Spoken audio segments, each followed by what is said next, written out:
So in this video, I'm going to be talking about Ethereum and Ethereum Classic. What is the difference? Because let's face it, a lot of people are complicated. It's complicated enough within the cryptocurrency space. Might as well new people coming in, understanding Bitcoin, viewing Bitcoin, then all of a sudden understanding Ethereum, then realizing, there's something called Ethereum Classic. And there is, I would say, confusion among the general populace about this. So hopefully, right now I'm going to explain to you in a very high level, simplistic way, why there are two Ethereums and what is the difference between the two. So let's rewind back, say, a year and a half ago, where this whole thing started.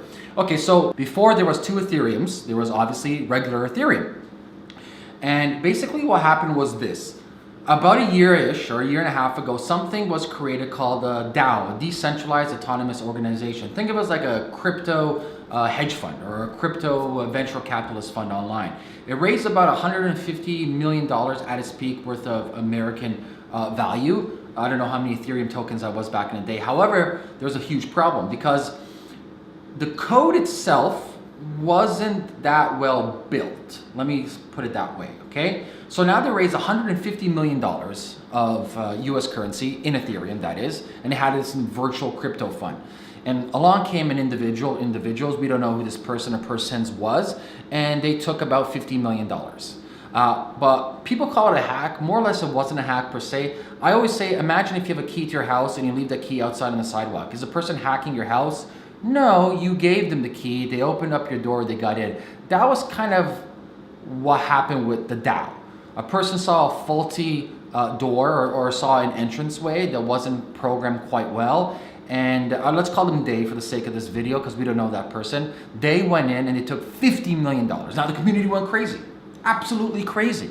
Think about it, you just invested in this thing, $50 million gone. And at that time, the DAO had a huge percentage of the total supply of Ethereum.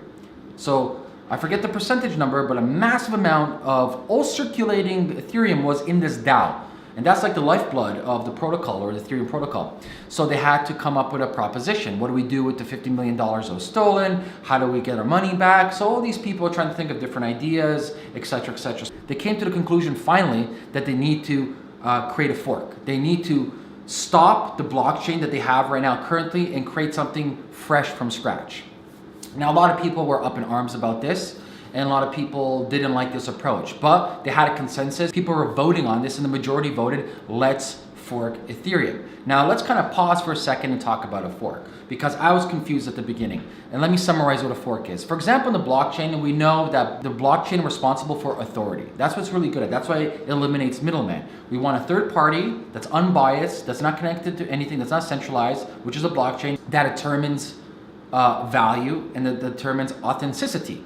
So if we're looking at any blockchain, whether that is Ethereum blockchain, so for example, if that's the blockchain, when a fork happens, meaning they actually stop supporting the longest chain.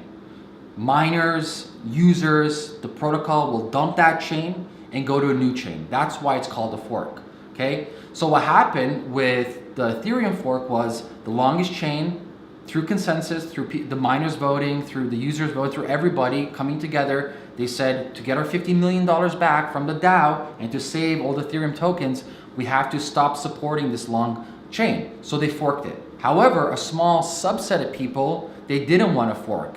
And so they created their own.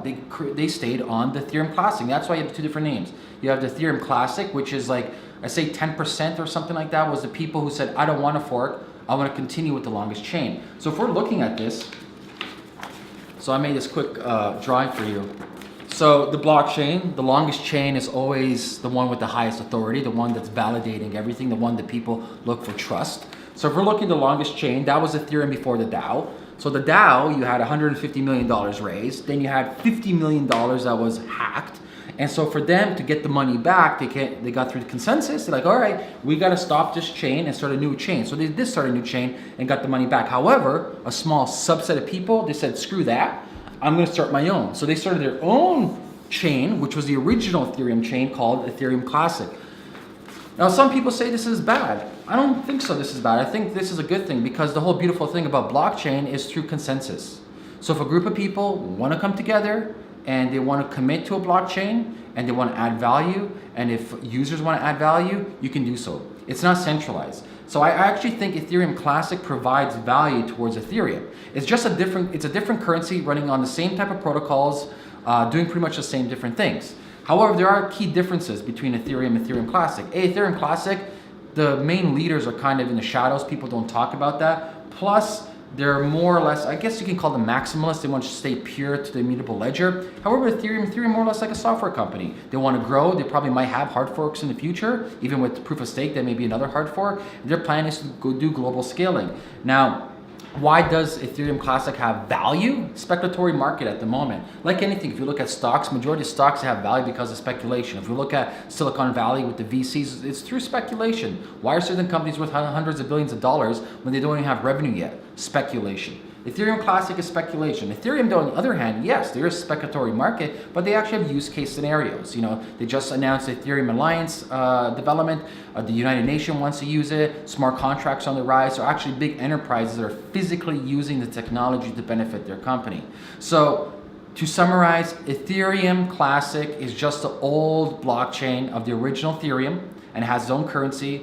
And Ethereum, which is without the Classic, just Ethereum, is the new Ethereum blockchain, but part of the Ethereum Foundation, the Ethereum protocol, and it has most of the hashing power and has majority of the miners on that. So there you have it. That's Ethereum versus Ethereum Classic. If you guys have any question, leave a comment below. And like always, if you're new to the space, I'm giving out Bitcoin and Ethereum. I have a link to a Coinbase account below if you need access to get a wallet or even buy some Bitcoin or Ethereum. And leave me your Bitcoin and Ethereum address below, with the stipulation, like always, what's the next video you want me to make, and also, yeah, that's it. Peace.